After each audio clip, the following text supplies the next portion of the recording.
صبح کے وقت 3 دعائیں پڑھ لیں، اللہ بخشش فرما دے گا۔ دوستو آج میں آپ کو 3 ایسی دعائیں پڑھنے سکھانے جا رہا ہوں جن کو نبی اکرم صلی اللہ علیہ وآلہ وسلم روزانہ پڑھا کرتے تھے۔ تو دوستو آپ نے کوشش کر کے ان دعاؤں کو صبح کے وقت ضرور پڑھنے ہیں۔ ان دعاؤں کو پڑھنے سے اللہ تعالیٰ آپ کی پریشانیوں کو ختم فرما دیں گے، اللہ تعالیٰ آپ کی بخشش فرما دیں گے۔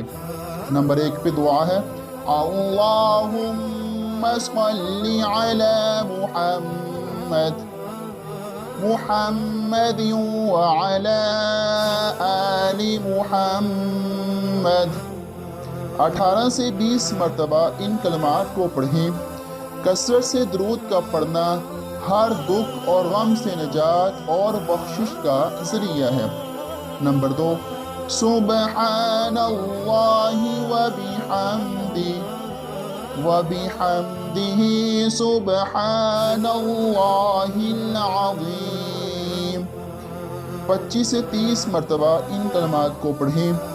یہ 2 کلمے زبان پر ہلکے ہیں، میزان میں بھاری ہوں گے اور رحمان کو بہت زیادہ محبوب ہیں۔ نمبر 3، اللہ اللہ ربی لا اشرک بہ شیئا۔ 20 سے 21 مرتبہ ان کلمات کو پڑھیں۔ رسول اللہ صلی اللہ علیہ وآلہ وسلم نے اسماء بنت امیس کو قرب کے وقت یہ کلمات سکھائے۔